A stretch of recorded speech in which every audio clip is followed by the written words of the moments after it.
Reason number 33 to get a Nissan. The cold. Because winter isn't done with us yet. Good thing the 2026 Nissan Rogue was built to conquer all conditions. With intelligent all-wheel drive, standard heated front seats, heated steering wheel, and heated mirrors, you can leave the worst of winter out in the cold. Lease the 2026 Nissan Rogue S starting at 0.4% for up to 36 months. Includes a 0.5% loyalty rebate for qualifying Nissan customers.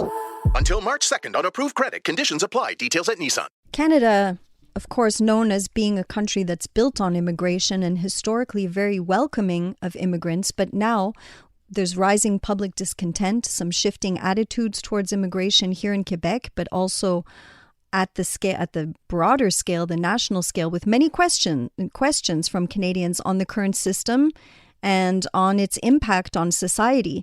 In her recent article for the National Post, Tasha Kheiriddin argues that what was once a source of national pride has become a divisive topic under Prime Minister Justin Trudeau's leadership.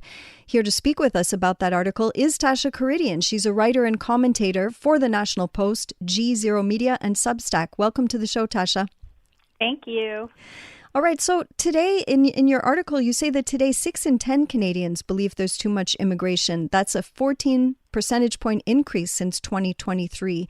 I mean, that's huge. And that's building on a 17-point increase over the previous year. Those are numbers that we don't expect to see from Canadians. Can you comment on that? Yeah, absolutely. It is. It's quite shocking, and so what I wanted to find out was what's been happening to drive that, what's been happening the last 2 years. And when you look, the number of people who were admitted to Canada on different levels, permanent residents, temporary workers, students, it's astronomical. There were 5 million applications processed in 2 years. That's not 5 million people, but it's at least 3 million when you do add up the numbers, because some people are here for more than 1 year, so they get a renewal, for example. But that is in a country of 40 million people in such a short amount of time. To absorb that into our housing, our social services, it's just, of course, it drives inflation. It drives because there's more demand. No wonder. And that is a decision that was made by this government. They put a pause during COVID on a lot of migration, as most countries did, but there was no reason to ramp it up to that excess. Right. Business, sure, there were worker shortages. That's always their justification, and there is justification. But as the PQ, ironically, is pointing out, there are other ways to deal with that, automation and other things that other countries have done. So it is really a perfect storm, and it's really unfortunate. Now, we had this as a topic right off the top of the show today. We were discussing it with a couple of our guests, some of the impacts here in Quebec, and the fact that Quebec has also put a pause on 2 of its most important immigration programs here as well. And our 2 guests were saying that this is xenophobia, nothing short of xenophobia, and that in fact we rely on immigration. We need immigration to help out with that labor shortage. How do you respond to people who are saying that this is xenophobia? It's not xenophobia. It creates xenophobia, is what it does. Absolutely. It breeds xenophobia, and then people say it's xenophobia. It's not. There's always been, immigrants have always come to this country and faced prejudice. My own mother is German, and she faced prejudice when she came to Canada in Toronto in the 60s and was told, Germans are ruining the Queen's City. She was told this by people here. One of her neighbors called her a kraut just less than 20 years ago in Ontario. So there's always prejudice. But the point is that is overcome over time. But when you let in 3 million people, at least, or up to 5 million people, you're going to drive it, because people they feel that those people are taking something away from them, right? The average person, if they think that someone's filling a labor shortage, there's a business, they can't find workers, they're going to be welcoming, they're going to be happy. But not everyone is a business person. Not everyone is that. And so if you're competing for a job, now you're looking over your shoulder and you're saying, well, that person's now taking my job. Of course it's going to breed xenophobia. It's not xenophobia to not let people in. It's actually the opposite. Because if you want to manage the acceptance of people into a new culture, because immigrants today hail mostly from India, from Philippines, from China, from Pakistan, from countries where it's not been traditional immigration over the last 150 years. It's the latest wave of people. Mm-hmm. And it takes time to absorb people into a culture that is very different. And no one can argue that it's not. We had Halloween yesterday. Mm-hmm. And I got to say, I love Halloween for one reason. It brings all cultures together in just one big street party. We had kids on our street from all different cultures, like everywhere, coming and enjoying this and feeling like they were part of something like a common culture.